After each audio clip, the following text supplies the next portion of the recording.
헤롯 왕 때에 예수께서 유대 베들레헴에서 나심에 동방으로부터 박사들이 예루살렘에 이르러 말하되 유대인의 왕으로 나신 이가 어디 계시냐? 우리가 동방에서 그의 별을 보고 그에게 경배하러 왔노라 하니 헤롯 왕과 온 예루살렘이 듣고 소동한지라. 왕이 모든 대제사장과 백성의 서기관들을 모아 그리스도가 어디서 나겠느냐 물으니 이르되 유대 베들레헴이오니 이는 선지자로 이렇게 기록된 바 또 유대 땅 베들레헴아 너는 유대 고을 중에서 가장 작지 아니하도다. 내게서 한 다스리는 자가 나와서 내 백성 이스라엘의 목자가 되리라 하였음이니이다. 이에 헤롯이 가만히 박사들을 불러 별이 나타난 때를 자세히 묻고 베들레헴으로 보내며 이르되 가서 아기에 대하여 자세히 알아보고 작거든 내게 구하여 나도 가서 그에게 경배하게 하라. 박사들이 왕의 말을 듣고 갈새 동방에서 보던 그 별이 문득 앞서 인도하여 가다가 아기 있는 곳 위에 머물러 서 있는지라. 그들이 별을 보고 매우 크게 기뻐하고 기뻐하더라. 집에 들어가 아기와 그의 어머니 마리아가 함께 있는 것을 보고 엎드려 아기께 경배하고 보배압을 열어 황금과 유향과 모략을 예물로 드리니라. 그들은 꿈에 헤롯에게로 돌아가지 말라 지시하심을 받아 다른 길로 고국에 돌아가니라. 크리스마스는 언제나 즐겁습니다. 네. 코로나와 주일학교 인원 감소로 인해서 요즘은 좀 뜸해졌지만 크리스마스 이브 어제였죠. 성탄 전야 축제를 이제 하기도 하고요. 꼭 그것이 아니더라도 특히 이제 아이들에게는 크리스마스가 언제나 좀 즐거운 날입니다. 저희 아이들도 이번에 유치원에서 산타 할아버지를 만나고 선물도 받고 사진도 찍었는데 저도 대학생 때인가 친구하고 그 친구의 고모가 유치원 원장님이셨는데 거길 가서 산타 복장을 하고 아이들 집집마다 다니면서 선물 주는 아르바이트를 한 적이 있어요. 딱 한 번. 아이들에게는 이런 꿈과 희망을 주고 또 선물을 통해서 즐거움과 기쁨을 아이들이 얻게 됩니다. 그렇다고 해서 아이들만 좋아하는 것도 아닙니다. 우리 어른들도 다 즐거워하고 좋아하는 날이죠. 교회를 다니든 다니지 않든 이 크리스마스는 1년 중에 가장 특별한 날 중 하나고 그래서 가족과 함께 즐기고 연인이나 친구들과 만나서 즐거운 시간을 보내곤 합니다. 물론 이런 시대 속에서도 여전히 좀 소외되고 어려운 분들도 계시는데 바라기는 아기 예수님의 그 기쁘고 복된 소식이 그들에게도 온전히 전해져서 모든 이에게 평화 안식을 주시는 예수님을 통해 정말 크리스마스의 이 기쁨과 즐거움이 온누리에 가득 넘치기를 기도합니다. 그러기 위해서는 우리 교회들과 또 성도님들의 노력이 필요하겠죠. 먼저는 우리 주변에 좀 힘들고 어려운 분이 계시다면 기도하고 도와주고 그렇게 노력을 하고 눈을 들어 좀 그들을 향해 섬김을 베풀고 돌보고 우리가 하나님을 사랑한 것 같이 이웃을 사랑하는 그 예수님의 계명을 지키는 것 그런 마음으로 실천하는 게 중요합니다. 그런데 이게 참 사실 말은 하지만 쉽지가 않아요. 생각보다 쉽지 않아요. 가족과 좀 시간을 보내거나 내 개인적인 시간을 보내거나 또 여러 다른 일로 바쁜데 그렇게 밖으로 눈을 돌려서 마음을 쏟는다는 것이 참 쉬운 일이 아닙니다. 그렇지만 우리가 성도로서 하나님의 마음을 좀 품고 예수 그리스도의 그 기쁜 소식 복음을 전하면서 사랑과 이 평화가 넘치는 세상을 만들어 나가기 위해 노력해야 되는 거죠. 기도로 혹은 물질로 실천으로 여러 방향으로 우리의 모든 섬김과 헌신을 통해서 하나님의 뜻을 펼쳐나가는 우리 모두가 되어야 할 줄 믿습니다. 자, 그렇게 2000년 전 아기 예수님께서 탄생하셨습니다. 지난주도 잠깐 말씀드렸는데요. 12월 25일에 정확하게 예수님의 탄생하신 생일인 것은 불분명해요. 그런데 그 날짜를 바꾸고 안 지키고 논하는 그게 중요하진 않아요. 날짜가 중요한 것이 아닙니다. 예수님께서 이 땅에 오신 것이 중요합니다. 말씀이 육신이 되어 우리를 죄에서 건지시기 위해 우리를 구원하시기 위해 구원자 예수님께서 오셨고요. 우리와 함께 하시기 위해 임마누엘 예수님께서 이 땅에 오셨습니다. 하나님의 독생자 예수 그리스도 인간의 몸을 입고 이 땅에 오신 날, 우리는 예수님을 높이며 이 날을 꼭 지키고 기억해서 경배하며 우리 오늘 설교 제목처럼 기뻐하고 또 기뻐하는 자가 되어야 할 것입니다. 참 아이러니하게도 세상에서 안 믿는 사람들이 더 이 크리스마스를 더 즐거워하고 기뻐하는 것 같아요. 이미 한 달도 더 전부터 교회보다 더 먼저 크리스마스 트리를 장식하고 막 캐롤을 틀고 그렇게 크리스마스 분위기를 만들었습니다. 백화점이나 여러 판매 매장에서는 특별 세일 기간 크리스마스 한정판 제품을 판매하고 올해가 아니면 구입하기 어려워서 눈에 불을 켜고 가서 사려고 드는 사람들이 있습니다. 이날의 주인공 분명 예수님이신데 생일이면 그 생일 맞이한 사람이 주인공일 텐데 크리스마스의 주인공은 분명 그래서 예수님이 분명한데 참 이런 모습을 보면 누가 주인공인지 알지 못하는 그런 좀 모습이죠. 자, 그렇다면 2000년 전 예수님께서 그렇게 탄생하시던 바로 그때 당시의 사람들은 어떤 반응이었을까요? 오늘 동방 박사가 별을 보고 찾아와 유대인 왕이 어디 있냐고 묻습니다. 이들은 헤롯과 사람들이 소동하였다고 하죠. 우리는 이 모습을 보면서 당시 사람들이 예수님의 탄생을 어떻게 받아들였는지, 그래서 우리는 어떤 마음으로 이 날을 좀 바라보고 지키고 주님 앞으로 나가야 할지 말씀을 통해서 깨닫고 은혜 받는 귀한 시간이 되길 소망합니다. 아멘. 동방 박사는 어떤 사람들이었을까요? 오늘 말씀을 보면 1절에 이들은 그냥 동방으로부터 박사라고만 소개하고 있습니다. 그래서 그냥 줄여서 편의상 동방 박사. 유대 땅에서 동쪽에 있던 어떤 나라의 사람들, 우리가 동방 박사에 대해 조금 잘못 알고 있는 부분이 뭐냐면 별을 따라온 박사가 3명이다 라고 단정 지은 겁니다. 이들이 황금과 유향, 몰약 이렇게 3가지 예물을 예수님께 드렸는데 그래서 한 예물당 1명씩 그래서 3명이 왔다 라고 생각하면서 흔히 그렇게 알고 있지만 사실 성경에는 몇 명이 왔다고 나오지가 않아요. 그렇죠? 전혀 그런 언급이 없습니다. 2명이었을 수도 있고요. 1명은 아니겠죠. 동방 박사들이 왔으니까. 3명 이상 더 많이 왔을 수도 있습니다. 지난주에도 잠깐 말씀드렸던 영화 그 네티비티 스토리라는 영화에도 보면요. 3명이 아니라 더 많은 수의 동방 박사들이 막 이렇게 낙타를 타고 오는 모습이 예수님께 경배하러 찾아오는 모습이 나옵니다. 또 동방의 어느 나라인지도 알 수 없습니다. 이스라엘이 중동 지역에 있으니까 그보다 동쪽이라고 하면은 중앙아시아, 지금의 중앙아시아, 인도일 수도 있고요. 중국이나 러시아일 수도 있고, 심지어 어떤 사람은 북한이라고도 하는데 좀 말이 안 되죠. 그거는 아닌 것 같고요. 어쨌든 그 나라가 어딘지는 성경에 나오지 않게 알 수 없지만 어쨌든 유대보다 동쪽에 있었던 어느 나라에서 온 박사들이다라는 거죠. 그들이 몇 명인지 어느 나라 출신인지 사실 중요하지 않습니다. 그들이 동방의 나라에서 하늘의 별을 연구하는 천문학에 능통한 사람들이었고 이들이 하늘에서 움직이는 큰 별을 관측합니다. 아주 큰 별이었는데 자주 관측하던 그런 보통 별들과는 뭔가 다른 특별한 것이 있는 큰 별이라는 걸 직감했고 게다가 움직이고 있었어요. 여러 문헌과 자료들을 찾아봅니다. 어떤 경로를 통해 얻게 되는지 모르지만 구약 성경도 가지고 있을 수도 있고요. 혹은 그게 아니라도 외경, 위경이라고 하는 그런 여러 자료들을 통해서 이 별이 의미하는 게 무엇인지를 알게 됩니다. 그 내용은 무엇이었을까요? 바로 이 별이 위치하는 곳에 세상에서 가장 위대한 임금이 탄생한다. 박사들은 가만히 있을 수 없었죠. 그 그 사실을 안 이상 찾아가서 경배하는 게 마땅하도 여겼습니다. 별의 주인공을 찾아서 몇 여행을 떠납니다. 하루 이틀이 아니라 몇 달, 몇 년이 걸릴지도 모르는 그런 긴 여정이었습니다. 그래서 이 별은 예수님이 탄생하시던 그쯤에 나타난 게 아니라 그보다 훨씬 더 전, 몇 개월, 몇 년 전 먼저 나타나서 잉태되기도 훨씬 전이었을 수도 있고요. 그래서 박사들이 그것을 관측했고 그렇게 먼 길을 또 긴 시간 동안 별을 따라 이동한 것으로 봐요.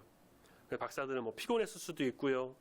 혹은 고달픈 여행길로 중간에 포기할까 싶었을 수도 있지만 이들은 끝까지 별을 따라 이동했고 마침내 별이 멈춘 곳에 다다른데 그곳이 어디였냐? 바로 유대 땅 이스라엘이었습니다. 이스라엘. 먼저 찾아간 곳이 베들레헴이 아니고요. 예루살렘으로 갔습니다.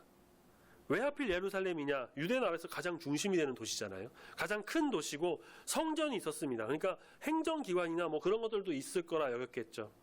지나가던 행인이나 시장상인 뭐 그냥 말단 직원에게 물을 수도 없는 것이었습니다. 왜냐하면 2절 말씀에 보면 이들이 찾는 자가 누구냐? 유대인의 왕으로 나신 이가 누구냐고 찾았잖아요. 그럼 왕이라고 하면 당연히 어디에서 있을까요? 왕궁에서 태어났을 거라 생각했을 겁니다. 그래서 예루살렘 먼저 갔고 그곳에 왕궁이나 혹은 왕이 머무는 어떤 곳이 있을 거라 여겼고 그들의 예상대로 거기에는 헤롯이 있었고 동방박사들이 왕으로 태어날 이를 찾는 소문도 헤롯이 듣게 됩니다.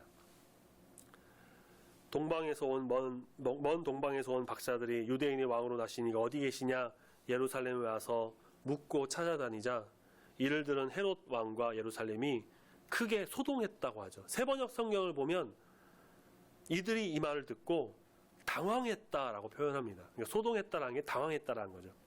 왜 그러냐면 지금 이 헤롯이 이미 로마에게서 통치권을 받아 예루살렘에서 유대를 다스리는 유대의 왕으로 있거든요. 그런데 갑자기 새로운 왕이 나타난다라고 하면 헤롯 입장에서는 어떨까요?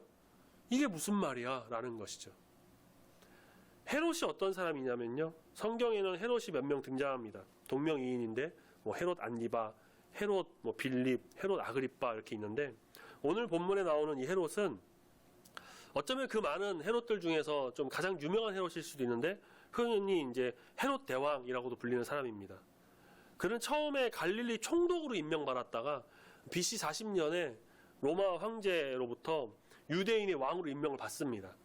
그런데 그 당시에 유대는 내전으로 굉장히 혼란스러운 시기였어요. 근데 이 헤롯이 이것을 잘 해결하지 못하고 이겨내지 못해서 폐위 위기까지 갑니다. 하지만 이제 이 헤롯의 이용 가치를 높게 평가했던 로마에서는 그를 유대 왕으로 다시 세우고 넓은 영토를 이제 통치하게 해줍니다. 헤롯은 평생 자신의 정체성에 대한 한계를 느꼈던 사람입니다. 유대인의 통치자인데 이방인이었던 거죠. 또 어떤 학자들에 의하면 유대인과 에돔, 애굽 그런 어떠한 좀 이방인의 피가 섞인 혼혈인이라는 얘기도 있는데 어쨌든 정통 유대인이 아닌 헤롯이 유대 나라를 다스린다라는 것, 그 태생적 한계에 대한 자격지심과 능력에 비해 많은 것을 얻었다라고 하는 소문, 그걸로 인해서 항상 고민했다고 합니다. 그래서 그는 유대인의 환심을 사기 위해서 주로 이제 강경책이 아닌 온건책을 펼쳤고 특히 대대적으로 예루살렘 성전을 짓죠. 복음서에 나오는 그 성전이 바로 헤롯이 지은 성전입니다. 자신의 출신을 또 극복하고자 노력했던 게 뭐냐면 유대 순수 혈통 왕가 가문의 여자, 딸을 자기 아내로 맞아서 왕비로 세워요. 그래서 유대인의 마음을 얻으려고 합니다. 그런데 이 아내가 숙부와 이제 불륜을 저질렀다라는 의심을 좀 받게 되고 또 그것이 자기 왕권을 노리고 있는 것이다라고 의심해서 그 둘을 다 죽입니다. 게다가 그 아내 왕비의 남동생 조부, 조모, 심지어 그 아내를 통해 낳은 자기의 두 아들까지도 다 죽입니다. 이것은 자기의 어떤 위치, 지위, 왕이라고 하는 것에 대한 집착, 자격지심으로 좀 일어났던 일입니다. 그런 사람 귀에 지금 동방박사들이 와서 유대인 왕으로 나시니 어디 있습니까? 라는 소리를 들으니 지금 너희들 앞에 네 왕이 이렇게 버젓이 있는데 이게 지금 도대체 무슨 말이야? 내 자리를 노리는 자가 또 있나? 헤롯은 미치고 환장을 노릇이었을 겁니다. 어디서 반역을 일으키는 게 아닌가? 먼저 대제사장과 서기관들에게 그리스도, 유대인의 왕으로 나신 그 난다고 하는 태어난다는 그곳이 어디냐, 어디 예언되어 있었느냐 묻죠. 그래서 5절과 6절 그들은 구약 말씀 미가 5장 2절 말씀을 인용해서 베들레헴 성이라는 걸 유추하는데 우리가 6절 말씀 같이 한번 읽어보겠습니다. 시작. 또 유대 땅 베들레헴아 너는 유대 고을 중에서 가장 작지 아니하도다. 내게서 한 다스리는 자가 나와서 내 백성 이스라엘의 목자가 되리라 하였음이니이다. 아멘. 베들레헴은 예루살렘에서 남서쪽으로 약 8km 정도 떨어진 작은 도시였습니다. 작고 굉장히 아름다운 마을이었고요. 토지가 비옥해서 근처에 감람, 포도, 또 무화과 그런 과수원이 많이 펼쳐진 곳이었다고 합니다. 유대에서 가장 비옥한 곳 중 하나인데 북쪽 올리브숲, 동쪽에는 완만한 사면 단구에 소맥이 또 풍작지를 이루었다고 해요. 특히 이 베들레헴, 누구의 고향으로 유명할까요? 바로 다윗입니다. 다윗. 이곳에서 다윗이 태어나고 성장했고 기름 부음을 받았습니다. 예수님께서는 바로 이 베들레헴에서 탄생하심으로 다윗의 자손임을 또 온 세상에 드러내신 것이다 라고도 할 수가 있는 것이죠. 베들레헴은 또 떡집이라는 의미도 있다고 해요. 예수님께서 우리의 생명의 떡이 되십니다. 즉 생명의 말씀을 주시기 위해 탄생하심과 맥락이 좀 닿는다는 거죠. 예수님께서 베들레헴에 태어나신 것, 이거는 그냥 단순한 우연이 아니라 그 요셉과 마리아가 그냥 길을 가다가 어쩔 수 없이 그냥 거기에 그냥 머물면서 그냥 그렇게 선택한 성읍이 아니라 구약의 선지자의 말씀을 이루고 온 인류를 구원하시기 위한 하나님의 그 특별한 계획, 섭리가 바로 이 가운데 있다라는 것이에요. 다윗의 자손으로 오신 예수님, 생명의 떡, 생명의 말씀을 전해서 우리를 죄에서 구원하시는, 살리시려는 그 하나님의 크신 뜻을 이루신 놀라운 섭리입니다. 베들레헴에서 그렇게 아기 예수님이 탄생하셨고 동방 박사들을 통해 그 기쁨의 탄생의 소식이 알려지게 되었습니다. 자, 그럼 예수님이 탄생하셨을 당시에 아까 서두에도 말씀드린 것처럼 사람들의 반응과 모습이 어떠했을까? 오늘 본문 말씀을 통해서는 두 분류로 좀 나눠볼 수 있을 것 같아요. 먼저는 헤롯이랑 대제사장, 서기관 같은 사람들, 당황한 사람들, 갑자기 왕이 태어난다고 해서 무슨 반란이 아닌가, 로마에서 나를 내쫓는 게 아닌가, 다른 왕 세우려는 게 아닌가, 정권 바뀌어서 어수선하고 그 어수선한 분위기 되는 건 아닌가. 대제사장과 서기관들은 그동안 자기들이 오랫동안 비위 맞춰갖고서는 어떻게 유지를 했는데 이게 또 문제가 되는 게 아닌가. 메시아로 오신 예수님의 탄생을 기대하고 소망하면서 그렇게 경배하고 온전함으로 예수님의 탄생을 바라본 것이 아니라 자기들의 이익과 자리를 먼저 생각하고 그래서 예수님의 탄생을 탐탁지 않게 여겼던 사람들인 거죠. 8절에 보면 헤롯은 동방박사 앞에서는 굉장히 고상한 척을 하면서 그 태어난 왕 아기 찾거든 자기에게도 알려달라고 합니다. 나도 가서 경배하겠다. 하지만 그의 속내는 어땠을까요? 미리 그 싹을 잘라버려서 예수님을 죽이려고 했던 거죠. 12절 박사들이 꿈에서 헤롯에게 가지 말라는 성령의 지시하심을 받아서 다른 길로 고국에 갑니다. 이것을 알게 된 헤롯이 화가 머리끝까지 나서 감춰놨던 속내를 드러내요. 16절 오늘 보진 말았는데 오늘 본문 말씀 뒤에 있는 16절 베들레헴과 그 모든 지경 안에 있는 사내 아이들 박사들한테 알아본 때를 기준으로 2살 아래 전부 다 죽이는 잔혹함을 보여줍니다. 결국 그들은 예수님의 탄생을 진심으로 경배하고 축하한 게 아니라 자기들의 이익을 위해서, 자기들의 위치와 자리를 위해서 탐욕적인 마음, 이기적이고 교만한 마음으로 예수님의 탄생을 저지하려고 했던 자들이었습니다. 자, 반면 동방 박사들은 어떤 모습을 보여줬나요? 별을 처음 봤을 때는 신기하고 놀라웠는데 연구해 보니까 더 신비로운 일이 있고 기대하고 소망으로 그 별을 따라 먼 길을 옵니다. 이제 그들은 9절 왕의 말을 듣고 다시 이제 길을 갑니다. 베들레헴으로 간 거죠. 그 별을 따라서 갑니다. 그 앞서 인도하서 가던 별이 아기가 있는 곳에 머무는 걸 봐요. 이제 이 긴 여행의 끝이 왔다라는 감격, 또 그 왕으로 태어난 아기를 만나서 경배하게 된다라는 기쁨. 그래서 10절, 우리 10절도 같이 한번 다시 읽어볼까요? 10절 시작. 그들이 별을 보고 매우 크게 기뻐하고 기뻐하더라. 매우 크게 기뻐하고 기뻐했다고 합니다. 그들은 집에 들어가 어머니 마리아를 만나고 아기 예수님께 3가지 귀한 예물, 황금, 유향, 몰약을 드립니다. 하나님의 보호하심으로 아까 말씀드린 것처럼 헤롯에게 가지 않고 다른 길로 고국에 돌아가게 되죠. 예수님의 탄생을 축하하지 않고 자기들의 이익과 그것들만 챙겼던 이 헤롯과 종교 지도자들과는 다르게 동방 박사들은 예수님을 찾아가서 경배하고 그 탄생을 축하하면서 기뻐했습니다. 이들의 마음은 진심이었어요. 그냥 선물 몇 개 드리고 박사가 몇 명이고 어느 나라에서 왔는지 그게 중요한 게 아니에요. 중요한 건 뭘까요? 이들이 전심으로 아기 예수님을 경배했다는 것. 이로 인해서 이들의 마음이 또 기뻐하고 기뻐했다는 것. 분명 이 기쁨은 예수님을 만남으로 인해서 성령께서 주시는 놀라운 기쁨이었을 겁니다.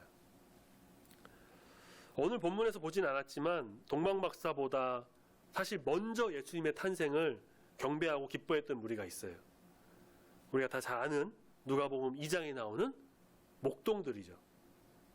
시간상으로 봤을 때 목동들은 예수님 탄생 직후에 거의 직후에 바로 가서 경배를 했고요. 동방박사들은 예수님 탄생하시고 조금 시간이 지나서 이제 집에 머물렀을 때 간 것, 그 뒤라고 볼 수가 있습니다. 목동들은 들에 있을 때 천사들이 나타나 말합니다. 누가복음 2장 10절에서 내가 온 백성에게 미칠 큰 기쁨의 좋은 소식을 전한다. 곧 예수 그리스도께서 나신 것인데 이때 수많은 천군 천사가 나타나서 하나님을 찬송합니다. 오늘 주보 금주 묵상 말씀을 읽었던 누가복음 2장 14절이에요. 지극히 높은 곳에서는 하나님께 영광이요 땅에서는 하나님이 기뻐하신 사람들 중에 평화로다. 그렇게 예수님의 탄생을 기뻐한 사람들이 있었습니다. 예수님의 탄생을 정말 축하하고 경배하고 높이 올리고 예수님을 찾아가 절하고 왕이 나심을 정말 송축하고 기뻐하고 기뻐했습니다. 그렇게 기뻐한 사람들에게는 하나님께서 평화를 내려주십니다. 기쁨의 복된 소식을 들은 사람들은 온전히 예수님을 바라봅니다.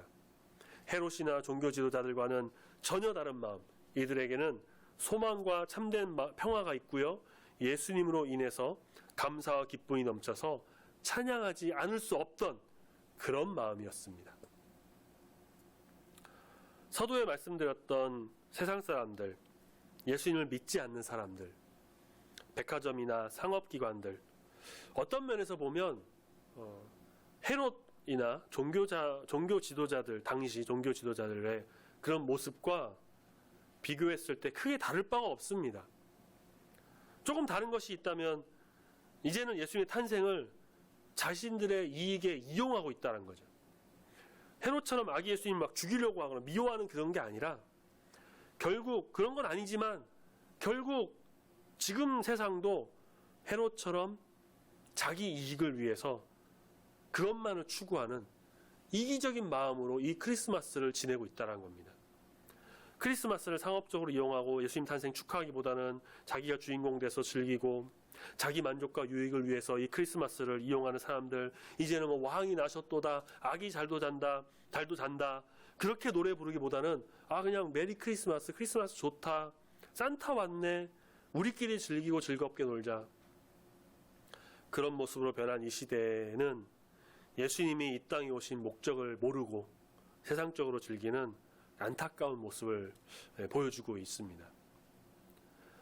우리는 세상과 구별된 그리스도인으로서 하나님의 택한 백성으로서 동방 박사들과 같이 예수님의 탄생을 정말 축하하고 경배하고 그래서 기뻐하고 기뻐하는 자가 되어야 할 것입니다.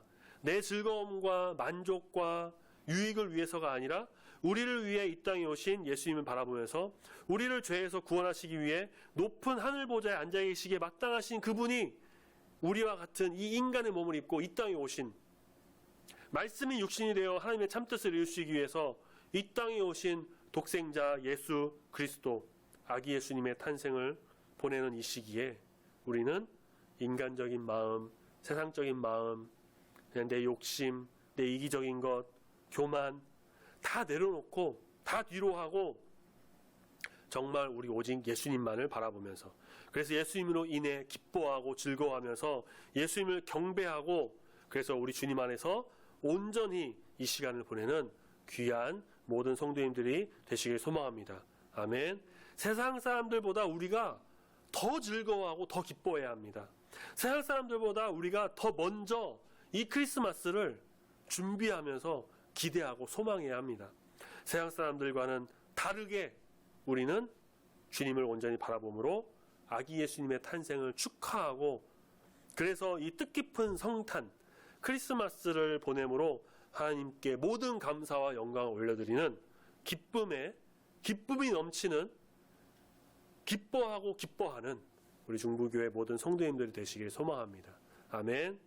같이 기도하겠습니다. 하나님 아버지 감사합니다. 오늘 12월 25일 특별히 주일을 맞이하면서 우리 주님의 탄생을 경배하며 감사와 기쁨으로 오늘 성탄 감사 예배 주님 앞에 드리며 나가기 인도하시니 감사합니다.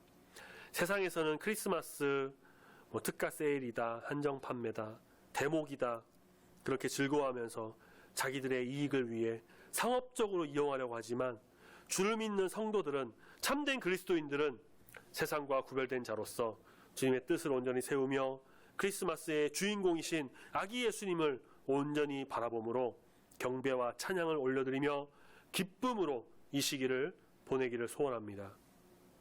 동방 박사들이 별을 보고 따라와 아기 예수님께 경배하며 기뻐하고 기뻐했던 것처럼, 들의 목동들이 천사의 복된 소식을 듣고 와 아기 예수님께 경배하며 기뻐하며 찬양했던 것처럼, 우리의 모든 것을 드려 오직 우리 주님 예수님만을 높이며 경배하며 찬양함으로 기뻐하고 기뻐하는, 예수님으로 인해서 기뻐하는 모든 성도되길 소망하오니 함께 하시고 오늘 넣어주시옵소서. 크리스마스가 이제 끝났다고 해서 이것을 잠시 내려두거나 또 잊는 것이 아니라 이후로 우리는 더욱더 우리 주님을 바라보며 주님과 동행하며 오직 예수 충만한 삶을 살아가는 중부교회 모든 성도 되길 소망합니다. 한 주간도 지켜주시고 보호하시며 인도하여 주시옵소서. 감사드리며 예수님의 이름으로 기도드립니다. 아멘.